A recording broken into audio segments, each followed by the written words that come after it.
Salut tout le monde. Donc on est sur Suzuka Twin Circuit. Ça fait quelques temps que je suis pas allé là. On est donc avec les deux roadsters, Katsuhiro et moi-même. Donc ça c'est celle que Eddie roulait et ça c'est celle que je roule normalement. On est donc parti. Donc c'est Katsuragi Motors qui organise l'événement. Donc c'est juste l'après-midi. C'est pas cher, c'est genre 100 € à peu près d'inscription, 120 € peut-être l'inscription. Et on est donc pour trois sessions d'entraînement, une session de qualification et ensuite la course. Donc je vais pas filmer les qualifications, je vais juste filmer la course que vous allez regarder. Mais le truc qui se passe, c'est que là c'est le premier essai aussi pour moi avec la voiture sans direction assistée. J'avais, pour être honnête, un peu peur du résultat final. Et là j'ai déjà fait une session en fait, j'ai fait une session avec celle-ci et j'ai pris celle de Katsuhiro pour une autre session. Et bah en fait j'aime bien. C'est pas mal du tout, donc oui je suis fatigué au possible, mais par contre j'ai la possibilité de ressentir le sous-virage instantanément. Le moindre petit bout de sous-virage, le moindre manque d'accroche dans les roues avant, je le ressens mais instantanément dans le volant. Bah c'est pas mal en fait, c'est plutôt intéressant. Donc là je tourne en 1.12.1, ce qui pour une Miata c'est bien. Sachant que j'ai des vieux pneus, j'ai des vieux Z3 de la Roadster Cup, donc rien de bien spécial. Et donc bah, on est reparti pour refaire une petite session d'ici 10 minutes.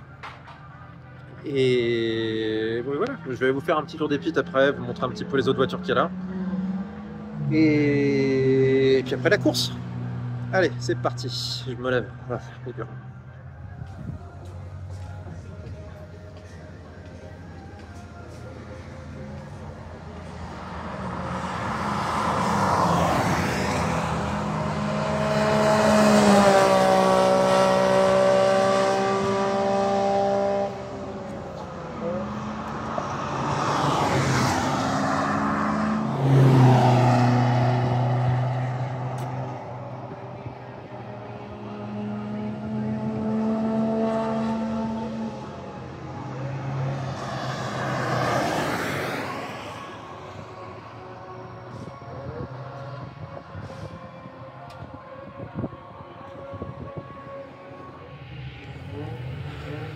Départ donc la catégorie la plus lente.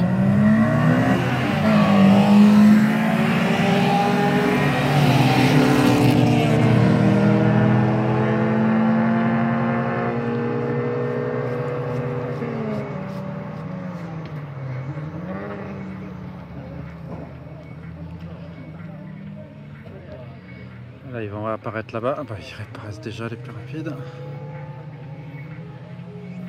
Et ils réapparaissent là-bas.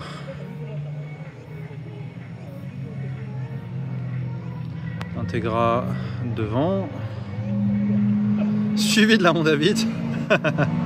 Elle est préparée, hein, je précise. La Silvia et Atmo. La petite Honda Beat. Je la suis régulièrement, elle est quand même sympa.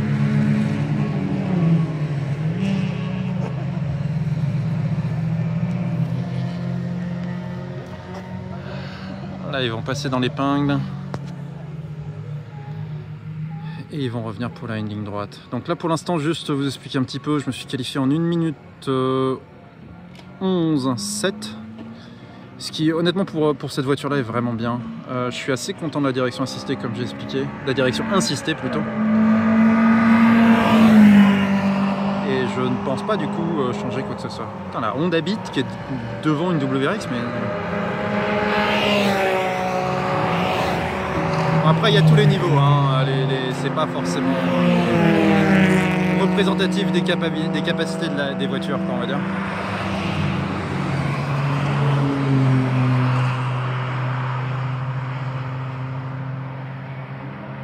Et voilà. Ok, bon, ouais, la stabilisation est vraiment pas terrible, je sais pas pourquoi c'est comme ça. Bon, bah j'ai préparé la GoPro, la course va commencer, je pars deuxième je crois sur la ligne de départ. J'aurais peut-être pas dû me mettre dans cette catégorie-là. La catégorie la plus rapide aurait peut-être été plus adaptée par rapport à la voiture en fait. Je me suis mis dans la catégorie moyenne, en général c'est là où je vais, mais là c'est vrai que bon, les plus rapides, hein, ils se qualifient en 1,08, 1,09, ils sont dans l'autre catégorie. J'ai un mec qui est plus rapide que moi, mais une 11, bon je pense que je me serais plus amusé dans l'autre catégorie quoi. Mais bon, tant pis. On verra ce que ça donne.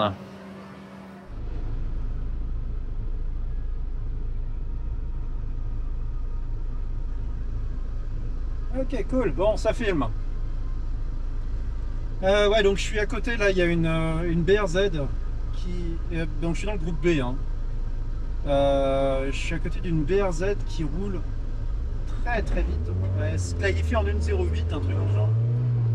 Ce qui est plus rapide que les types dans la catégorie la plus rapide.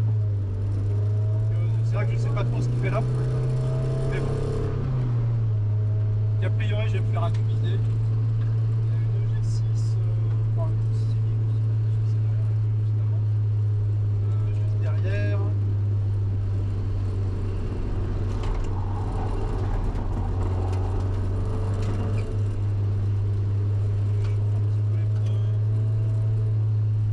Pas trop le temps de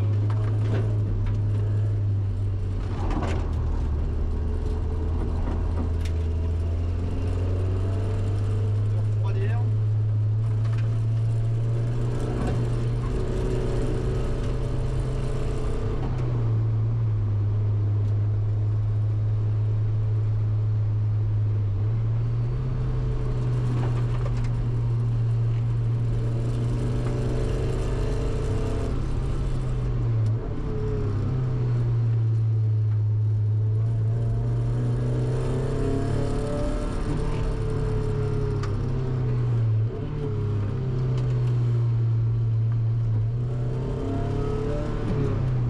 Je crois que la course c'est 7 tours, ce qui devrait durer donc à peu près 10 minutes. Hein. C'est pas très très long.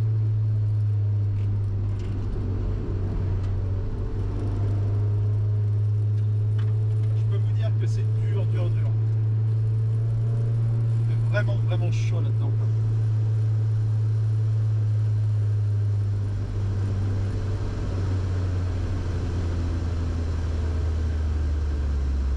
J'ai plus vraiment de problème de passage de vitesse. À part certaines fois où je fais 3 et en passant la 4 j'ai du mal, je passe la 6. Ce qui n'est pas une mauvaise chose, hein. Vaut mieux passer la 6 que la 2. Mais bon.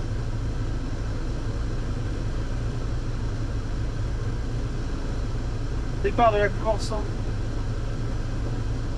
Donc là il a l'extérieur pour le premier virage, mais ce premier virage ne compte pas vraiment. Plus celui d'après qui compte.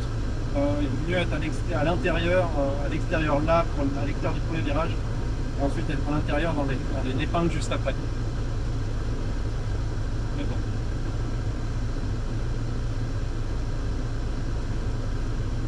A priori, on est bon.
Cassé dans la boîte.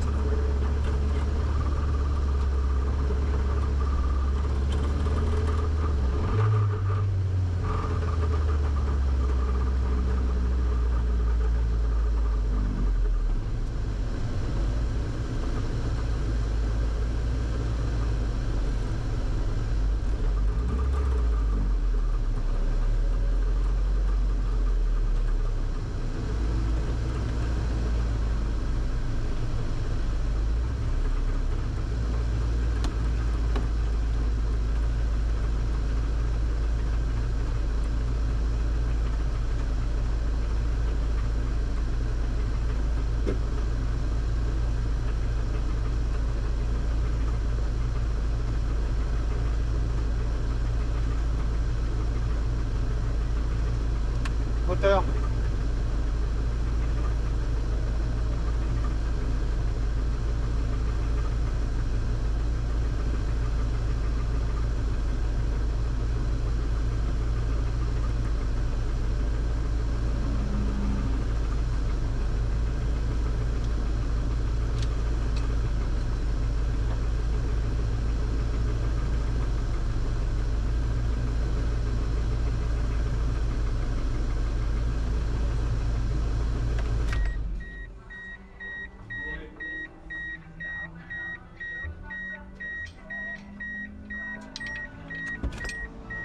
Ok, bon, rien de visible dessus.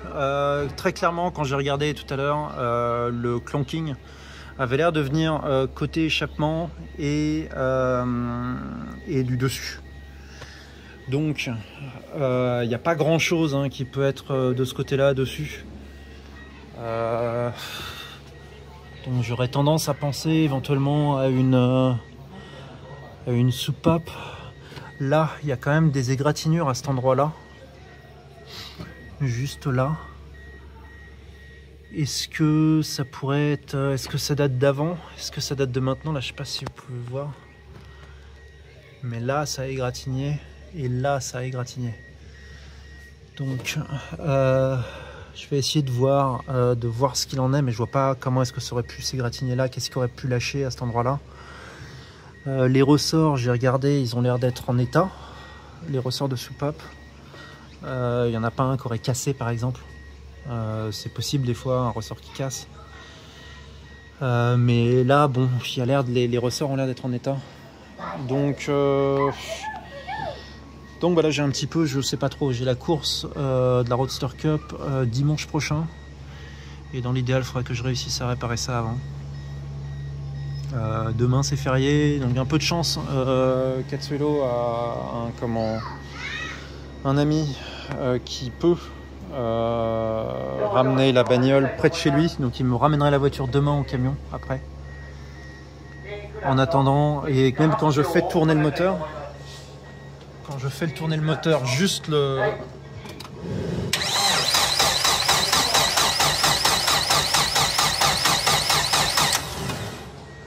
Tout a l'air d'aller quoi.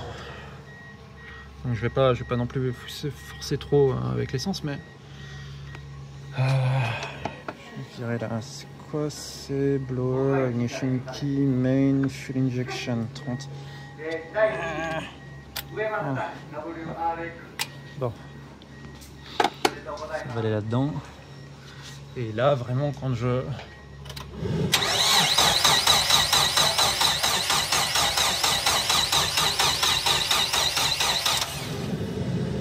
Quoi. Tout tourne complètement normalement. Merde, j'ai foutu un peu d'huile du coup à côté, bon tant pis. Mais tout tourne.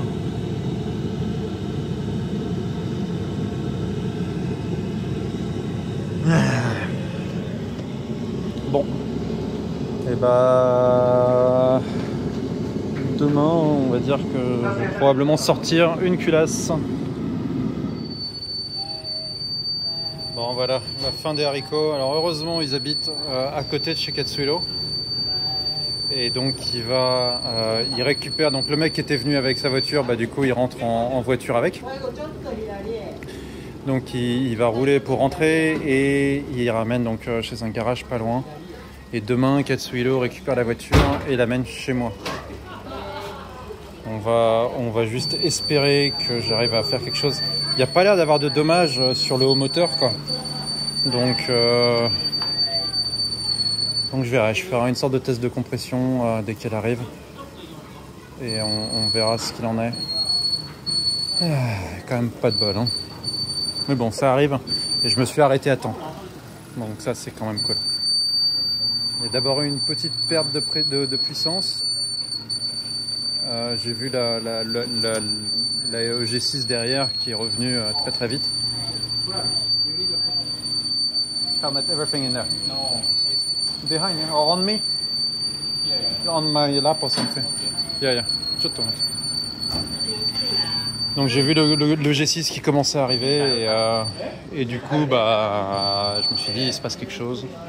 Ça a commencé à perdre de puissance et après quand je suis arrivé ça faisait un petit clank clank clank clank clank clank clank clank sur le haut moteur. Donc on va voir ce que c'est. Allez. Maintenant on rentre. Bye bye.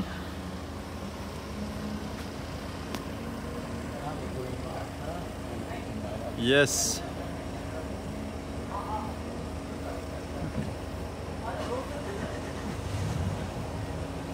Ok, donc gros coup de bol. En fait, ce qui se passe, c'est la NB partie.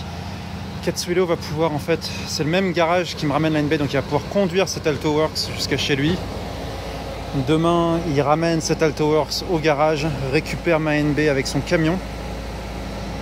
Et puis on ramène la NB.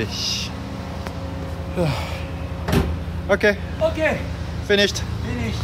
So lucky. Let's go home. Yeah, so lucky. I don't know about that, but bon, bah allez, fin de la vidéo et bah à la prochaine en espérant. Donc là, ça va être un peu le rush pour essayer de réparer. On verra, peut-être que je le filmerai. À plus, salut. Bye bye. Ok, bon. Comme vous pouvez voir, j'ai un peu du mal à garder mes yeux ouverts. Je suis un peu mort. Suite à la vidéo d'aujourd'hui, je me suis dit que j'allais faire un petit update quand même juste après. J'ai pas mal discuté avec Federico, donc avec qui je fais la Roadster Cup. Et il y a quelque chose à laquelle c'est vrai que j'ai pas pensé. L'espèce de clac clac clac clac clac clac clac clac quand la voiture rentre ou quand elle roule, ça peut être dû à la poulie de déphasage. La poulie de déphasage sur les Clio, bah, c'est ce qui gère le VVTi. Le VVT, c'est l'avance de timing en fonction des tours minutes que le moteur a.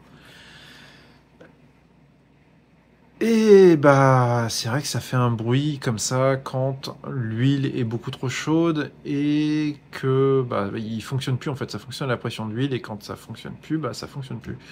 Et ça fait cette espèce de bruit là. Et il y a la perte de puissance que j'ai eu aussi. C'est pour ça que vous me voyez checker mon frein à main à un moment. Juste avant que je rentre dans les pits, je check mon frein à main. Genre, est-ce que je l'ai mis par accident ou quoi que ce soit? Pourquoi ça avance plus? Et non. Donc c'est vrai que le fait que j'ai pas vraiment eu de perte il n'y a pas eu de misfire. Enfin, le moteur tournait toujours normalement. Tout avait l'air bien. Peut-être que c'est que ça. Si c'est que ça, bah c'est bien. Mais bon, bah pas encore sûr. Dans tous les cas, on verra demain. Katsuhiro me ramène la voiture. J'espère qu'il me la ramène pour rien et que j'aurais pu la ramener par la route. On sait jamais. C'est salaud à dire, hein, mais j'espère. Bon, allez. Cette fois-ci, la vidéo est terminée. Je vais aller me coucher bientôt. Bye bye.